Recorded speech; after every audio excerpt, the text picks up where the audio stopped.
अस्सलाम वालेकुम व्यूअर्स, क्या हाल है, कैसे हैं आप सब। उम्मीद करती हूँ खैर आफियत के साथ होंगे और अल्लाह ताला हम सबको अपनी हिफ्ज़ अमान में रखे। तो आज मैं आपके साथ शेयर करने लगी हूँ गुड्डी शलवार, जिसको तो हमारी ज़बान में गुड्डी शलवार बोला जाता है, उसकी कटिंग। यानी कि उसमें कोई बेल्ट नहीं होता और खुले घेर की होती है और बिल्कुल सिंपल, यानी कि 3-4 सिलाइयों में सिल जाती है और नेफ़ा बनता है। तो आज हम वो कटिंग करने लगे हैं। तो ये जो कपड़ा शलवार का था, इसको मैंने पहले से आयरन कर लिया है और इसकी जो है तय बना ली है एक जैसा करके।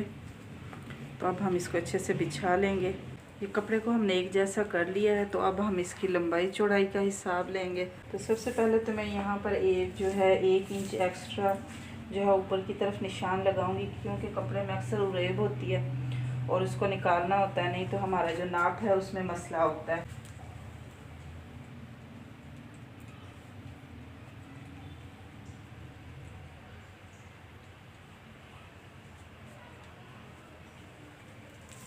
तो ये रफ़ निशान हमने लगा लिया। उसके बाद मैं 2 इंच लगाऊंगी नेफ़े के लिए, क्योंकि इसका नेफ़ा बनाना है, इलास्टिक वगैरह कुछ नहीं डालना। तो 1.5 इंच का नेफ़ा होगा और आधा इंच जो है सिलाई में अंदर जाएगा। और इसकी लंबाई जो तैयार है वो 35 इंच है। तो 35 इंच में निशान लगा लेने के बाद फिर मैंने 1.5 इंच एक्स्ट्रा निशान लगाना है पोंचे बनाने के लिए। इधर से भी हम ऐसे ही ले लेंगे। तो ये हमने रफ़ निशान लगाया, ये हमारा कटिंग में जाएगा और ये नेफ़े का और ये इसकी लंबाई का निशान हो गया। और 1.5 इंच मैंने एक्स्ट्रा छोड़ा है, जब हम पोंचा बनाएंगे तो उसमें ये कपड़ा फोल्ड होगा। और उसके बाद हमने पोंचे की खुलाई लेनी है। तो पोंचे की खुलाई जो है 7 इंच तैयार है। तो एक निशान 7 इंच पे मैं लगाऊंगी और एक्स्ट्रा जो है मैं 1.5 इंच कपड़ा छोड़ रही हूँ, तो वो उस निशान को जो है थोड़ा मैं ऐसे तिरछा लूँगी। और फिर यहाँ से हम आसन का साइज़ लेंगे नेफ़े के निशान के नीचे से। तो आसन 15 तैयार है, मैं 15.5 इंच लूँगी, क्योंकि आधा इंच इधर से भी सिलाई में जाना है। तो अब हम इन दोनों निशानों को आपस में मिला लेंगे ऐसे। अब हम इसकी कटिंग कर लेंगे।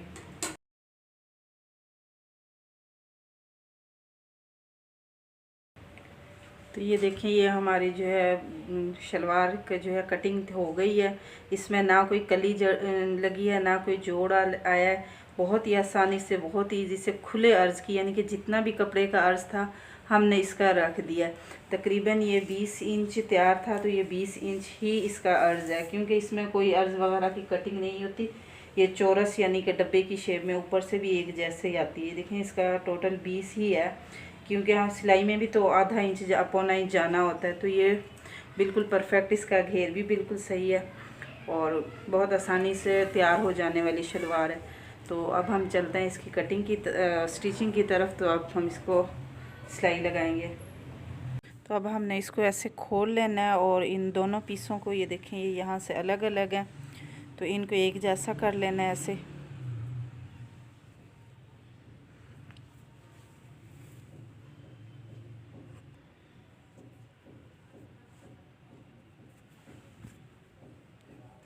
इन दोनों हिस्सों को ऐसे खोल के,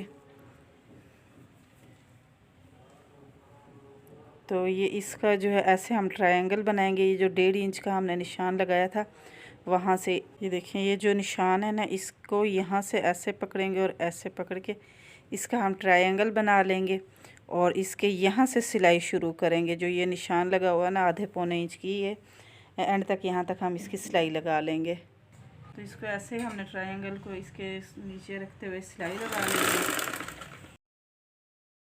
और इसी तरह हमने इस साइड पे भी ऐसे ही सीधी सिलाई खींच लेनी। अगर आप दूसरी तरफ से जी जैसे वो नाला वगैरह इस्तेमाल करते हैं तो अर्ज़ खुला है, जैसे एजेंट औरतें होती हैं, तो अगर ये दूसरी तरफ से भी आप ऐसे हुक सी बनाना चाहें तो आप इसी को भी सेम वही तरीका इस्तेमाल करते हुए आप बना सकते हैं। तो मैं यहाँ पर सिलाई लगाऊंगी। ये दोनों तरफ से सिलाइयाँ लगा लेने के बाद अब हमने ये जो ट्रायंगल बनाया था इसको हम ऐसे खोल लेंगे। देखें कुछ इस शेप में बन जाएगा। तो मैं इसके जो है यहाँ पर किनारे किनारे पे सिलाई लगा लूँगी। ये देखिए इस तरह से ये बन गया है। तो अब हमने ये जो निशान लगाया हुआ है तो इसी हिसाब से इसको ऐसे फोल्ड कर देना है। ये देखें ये ऐसे, और यहाँ से भी आधा इंच अंदर की तरफ, ये देखें ऐसे करते हुए तो हमने इसका नेफा बना लेना है। इंच अंदर की तरफ जा रहा है। अगर किसी बच्चियाँ वगैरह जो फ़र्स्ट टाइम बना रही होती हैं उनसे अगर ये चीज़ सही लेवल में बाज़ औक़ात नहीं आती तो वो इंचेस टेप की मदद से जो है इसका लेवल एक बराबर करती जाए। जैसे कि ये अब मैं बना रही हूँ तो एक जैसा कर लिया इसको कपड़े को सारा, और देखती जाएं कि जहाँ जहाँ पर 1.5 इंच का कपड़ा बराबर हो पकड़ती जाएँ और वहाँ पर सिलाई लगाती जाएँ। तो ये देखें इसी तरह हम जो है इसके चारों तरफ से पूरे राउंड में जो है सिलाई लगा के नेफा तैयार कर लेंगे। जहाँ से हमने ये सिलाई शुरू की थी वहीं पे आके हमने इसको जो है ख़त्म कर लेना है और टांके को पक्का करके तो ये यहाँ से हमने धागे वगैरह काट लेने हैं। तो अब हम इसके बनाएंगे पोंचे। तो ये पोंचे के लिए जो है मैं इस तरह का जो है पेस्टिंग पेपर बाज़ार से लेके आई थी, तो ये मैंने इस्तेमाल करना है। अगर आपके पास ये अवेलेबल नहीं है तो आप जो है आप बुकरम जो इस्तेमाल करती हैं 1 इंच की चौड़ी कटिंग करके, तो आप वो भी इस्तेमाल कर सकती हैं। आप जितना 1 इंच का पोंचा ज़्यादातर होता है, अगर कम ज़्यादा करना चाहें तो वो आपकी मर्ज़ी है। तो इसको जो है मैं यहाँ से ये वाला जो कोना है यहाँ से इसको ऐसे नाप करूँगी और फिर इसको डबल करके फिर दोबारा डबल करूँगी और फिर इसको मैं काट लूँगी। तो ये देखें इस तरह ये कटिंग कर लेने के बाद अब हमने यहाँ से इसको लगाना शुरू करना है। तो ये देखें जो निशान हमने लगाए थे तो आपने इसको यहाँ पर बराबर रखना है, क्योंकि हमारी लंबाई इस निशान पे बराबर और 1.5 इंच हमने एक्स्ट्रा छोड़ा था। तो ये देखें जितना कपड़ा आपका ऊपर फोल्डिंग में आ रहा है, ये देखें ऐसे, तो इस तरह करके आप शुरू में भी यानी कि आधा इंच यहाँ से इसको फोल्ड कर लेंगी और एक पैर के फासले पे जो है हम इसको सिलाई लगा लेंगे, ये ऐसे करते हुए ये इस तरह। तो इसके अब हम एक पैर का बखा लगा लेंगे।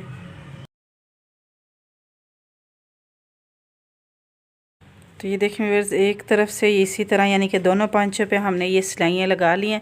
आधा इंच कपड़ा ऊपर की तरफ फोल्ड कर लिया है। तो अब हमने इसी बुकरम को जो है ऐसे दोबारा इसको ऊपर की तरफ फोल्ड कर लेना है।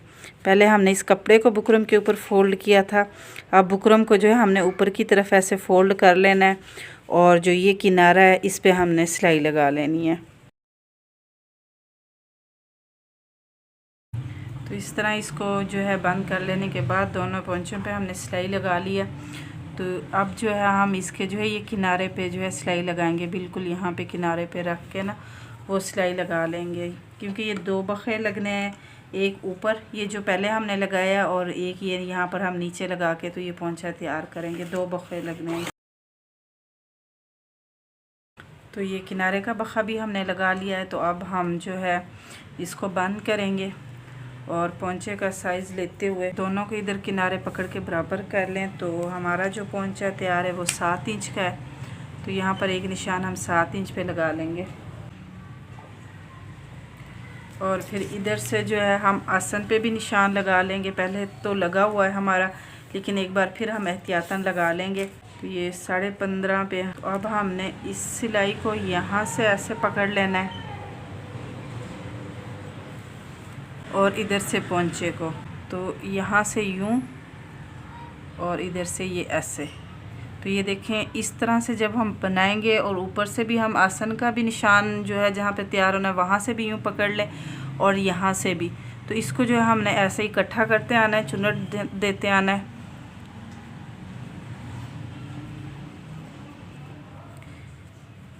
इससे हमारी जो सिलाई होती है बिल्कुल यानी कि दुरुस्त लगती है, एक जैसा, कोई इसमें जो है झोल वगैरह नहीं आता और जो हमारे पोंचे की और शलवार की शेप होती है तो उसी तरह लगती है। ये देखें ये क्रीज सी बन गई है, ये देखें यहाँ पर। तो अब हमें जो है इस शलवार का लेवल करने में और इस नाली की सिलाई का लेवल करने में और सिलाई लगाने में बहुत आसानी हो जाएगी। तो इस पे अब हम सिलाई लगाएंगे।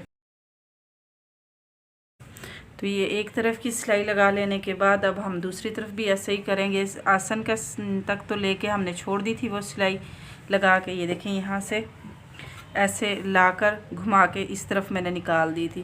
तो अब मैं दूसरी सिलाई भी यहीं पोंचे से लगाना शुरू करूँगी। जो दूसरा पोंचा है ये डायरेक्ट नीचे नहीं लेके जाऊँगी।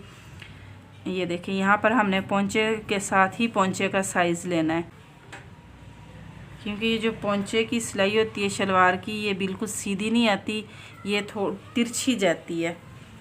ये तिरछी ही जाएगी तो शलवार की लुक आएगी, वरना ऐसे शलवार की लुक नहीं निकलती। तो ये देखें इस पे भी हमने सेम वही यानी कि तरीक़ाकार यूज़ करना है जो उस पे किया था। यहाँ से ये जो पोंचे का तैयार निशान है, इसको यहाँ से पकड़ते हुए हम इसकी ऐसे क्रीज बना लेंगे और फिर इसी क्रीज पे हम सिलाई लगा लेंगे।